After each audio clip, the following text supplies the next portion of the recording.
Hello students, आज का जो हमारा टॉपिक होगा वो है ओजोन। तो ओजोन का जो टॉपिक है हमारा, ये क्या है आपके पास, एक एलोट्रोप है बच्चों। किसका एलोट्रोप है? ये हमारे पास ऑक्सीजन का एलोट्रोप है। तो जो ये क्या है हमारे पास, ऑक्सीजन का एक एलोट्रोप है। और जो ओजोन लेयर हमें मिलती है वो हमारे अपर एटमोस्फेयर में मिलती है। कहां मिलेगी ओजोन लेयर? अपर एटमोस्फेयर में। और अपर एटमोस्फेयर में भी कहा, जो सरफेस ऑफ अर्थ है उससे कितना, 20 किलोमीटर अबव। जो सरफेस ऑफ अर्थ होगा बच्चों, उससे 20 किलोमीटर कहां मिलेगी हमें? अबव मिलेगी। जहां पर हमारे पास ये कैसे फॉर्म होती है, देखिए ये हमारे पास इस फॉर्म में क्या होती है, हमारे पास बनती है। और यहां पर क्या आएंगे आपकी अल्ट्रावायलेट लाइट या रेडिएशंस। देखिए कैसे ये क्या है, ये हमारे पास बनेगी जब अल्ट्रावायलेट रेडिएशन आपकी किसके साथ रिएक्ट करेंगी बच्चों? ऑक्सीजन के साथ, यानी डाई ऑक्सीजन के साथ जैसे ही रिएक्ट करेंगी ultraviolet radiation, you will get ozone. Clear है? और आपको ये तो पता ही है कि जो ओजोन लेयर है वो हमें किससे प्रोटेक्ट करती है? जो एक्सेसिव कंसेंट्रेशंस है हमारे पास अल्ट्रावायलेट रेडिएशन की, उससे हमें ओजोन लेयर क्या करती है बच्चों? प्रोटेक्ट करती है। अब बात करते हैं इसके डिप्लेशन की, कि जो आज के टाइम पे हमारे पास ओजोन लेयर है उसका डिप्लेशन कैसे हो रहा है। देखिए, जब इसके डिप्लेशन ऑफ ओजोन लेयर की बात करते हैं तो जो आपके पास जो सुपरसोनिक एरोप्लेन्स होते हैं, सुपरसोनिक एरोप्लेन समझते हैं ना, जो कि बहुत ज्यादा साउंड प्रोड्यूस करते हैं जब चलते हैं, तो सुपरसोनिक एरोप्लेन्स, न्यूक्लियर एक्सप्लोजन्स और एक लाइटनिंग, जब बिजली चमकती है ना आपकी, जब लाइटनिंग होती है बच्चों, तो ये भी आपके पास क्या करते हैं, ये आपके एटमॉस्फेयर में NO मीन्स नाइट्रिक ऑक्साइड को क्या करते हैं, एटमॉस्फेयर के अंदर रिलीज कर देते हैं। और ये NO फटाफट किसके साथ रिएक्ट करती है आपकी? O3 के साथ रिएक्ट कर लेती है। O3 के साथ रिएक्ट करती है, इस O3 को किसके अंदर बदल देती है? आपका O2 के अंदर बदल देती है। एक ऑक्सीजन यहां से टूट के NO के साथ आके अटैच हो जाता है and we will get NO2 along with O2। Clear है? तो इसका मतलब O3 आपका यहां से क्या हो रहा है, डिप्लेट होके किसके अंदर चेंज हो रहा है आपके पास? O2 के अंदर चेंज हो रहा है। दूसरा हमारे पास किससे ओजोन लेयर होती है? CFC, क्लोरोफ्लोरोकार्बन से। तो ये भी हमारे क्या करते हैं, they are also responsible for the depletion of ozone layer। Next बात करते हैं और किससे होती है हमारे पास इसके अलावा? रेफ्रिजरेंट्स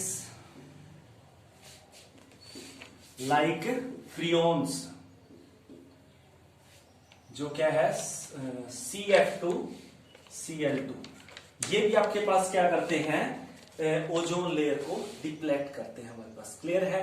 तो अब बात करेंगे हम प्रिपरेशन ऑफ O3 की, कि भाई आप O3 की प्रिपरेशन को कैसे करते हैं। देखिए, जो O3 की हम प्रिपरेशन की बात करेंगे ना, O3 की प्रिपरेशन के अंदर हमारे पास एक ये देखा तो हमने ये भी था कि हमारे पास O2 था एटमॉस्फेयर के अंदर, और वो जैसे अल्ट्रावायलेट रेडिएशन के कांटेक्ट में आता है तो वो किसके अंदर चला जाता है? O3 के अंदर। अब बात करेंगे हम O3 की प्रिपरेशन की, जो हम लैब वगैरह के अंदर करते हैं, वो कैसे की जाती है आपके पास? तो उसके अंदर आप क्या देखेंगे, एक स्पेशली डिजाइंड एपरेटस होता है जिसको क्या बोलते हैं बच्चों? हम ओजोनाइजर बोलते हैं। क्लियर है? इस ओजोनाइजर के अंदर हम किसकी प्रिपरेशन को करेंगे? इसके अंदर हम बनाएंगे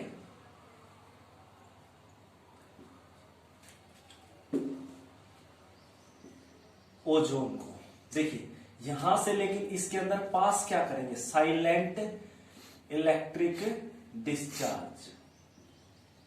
साइलेंट इलेक्ट्रिक डिस्चार्ज, देखिए इलेक्ट्रिक डिस्चार्ज यानी इलेक्ट्रिसिटी को आप उसके अंदर से एकदम से पास कर रहे हैं, लेकिन कैसे? इनऑडिबल, कि यहां पर क्या होगी, आपको सुनाई नहीं देगा वो।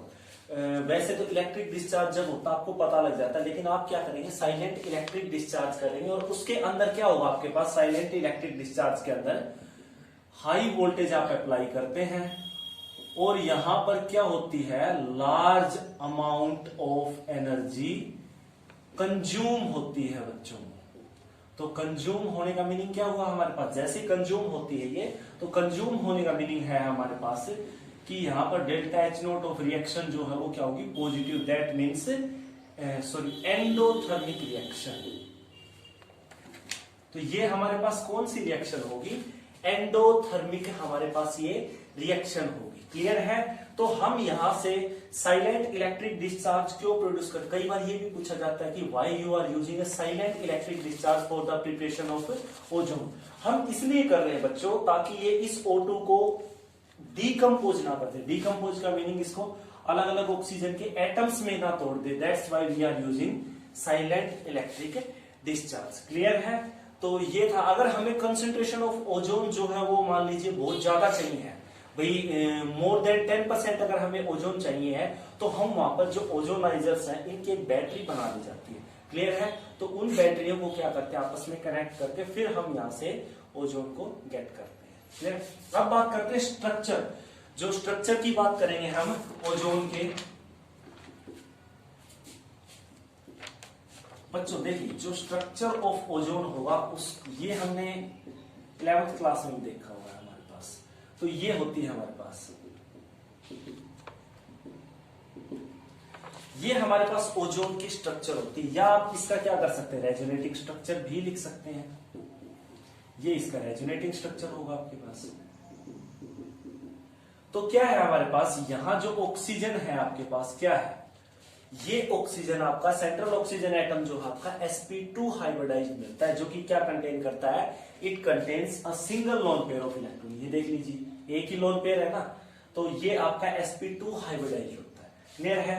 तो इसकी स्ट्रक्चर का तो सभी को पता है, लेकिन इसकी प्रॉपर्टीज जो है वो इंपॉर्टेंट है बच्चों, कि आपका ये किसकी तरह एक्ट करता है। अब प्रॉपर्टीज की बात करें तो जब ओजोन की स्मेल की बात करते हैं तो इसकी एक स्ट्रॉन्ग कैरेक्टरिस्टिक स्मेल होती है, अलग से ही एक इसकी खुद की स्मेल होगी, that is known as characteristic smell होगी हमारे पास किसकी, ओजोन की। दूसरा बात करते हैं, अगर स्मॉल, ये कई बार पूछी जाती है कि आपके पास जो ओजोन है वो हार्मलेस होती है, हार्मफुल होती है हमारे पास।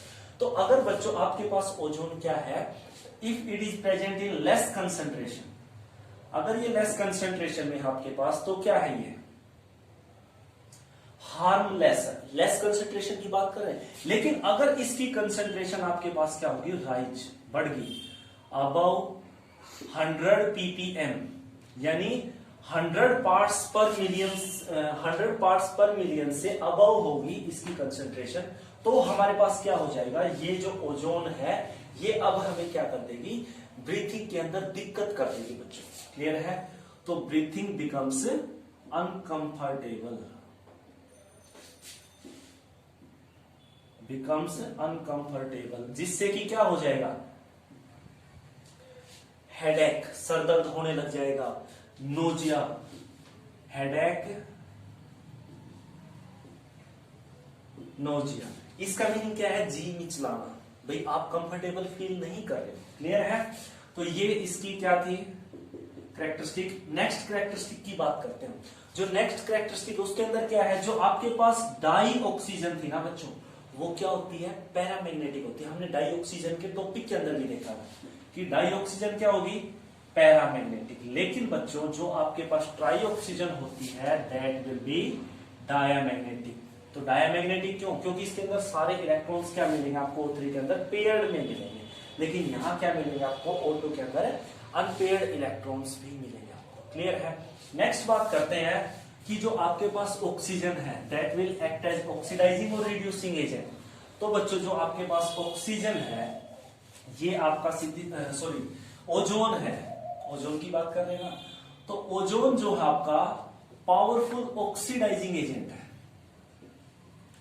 तो अगर ये पावरफुल ऑक्सीडाइजिंग एजेंट है तो कैसे काम करेगा ये, देखिए पावरफुल ऑक्सीडाइजिंग एजेंट है तो आपका O3 क्या देगा, O2+O।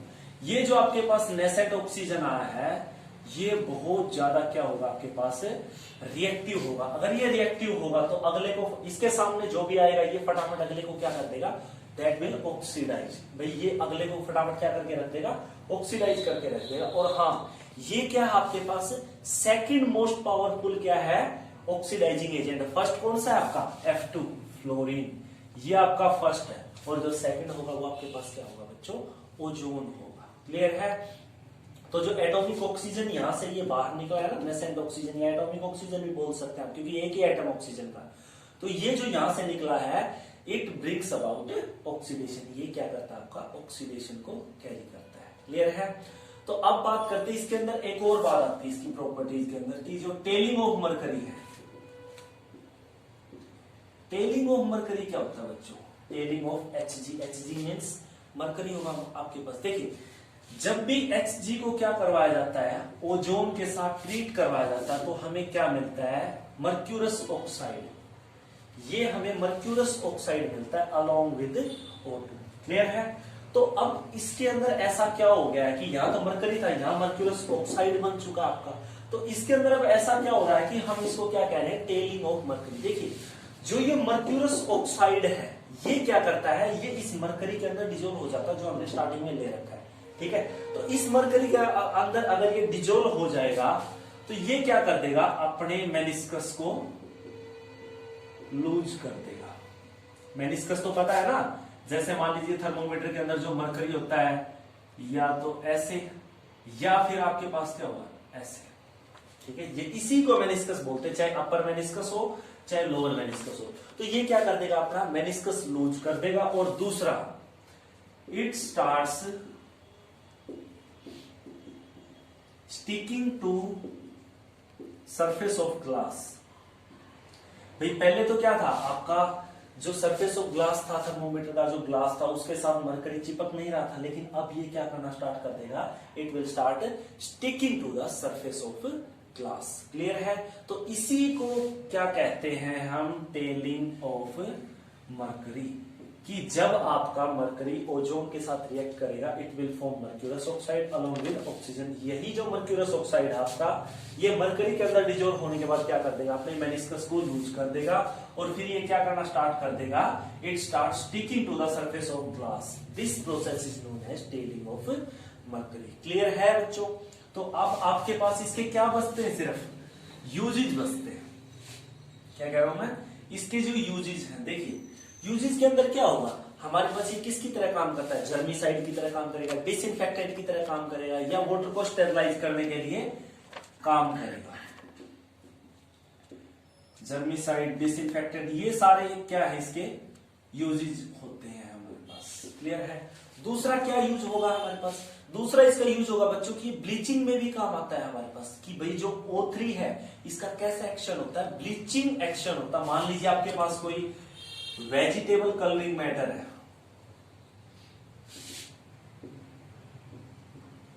अगर आप इसको O3 के साथ ट्रीट करा तो O3 का कैसा एक्शन बता रहा हूं? ब्लीचिंग एक्शन बता रहा हूं। तो यहां से आपके पास क्या आएगा? कलरलेस ऑक्सीडाइज्ड मैटर आ जाएगा, प्लस क्या निकल जाएगी? O2 आपकी बाहर निकल जाएगी। तो इसका मतलब ये आपका कैसे काम कर रहा है? कलर्ड को किस में चेंज कर रहा है?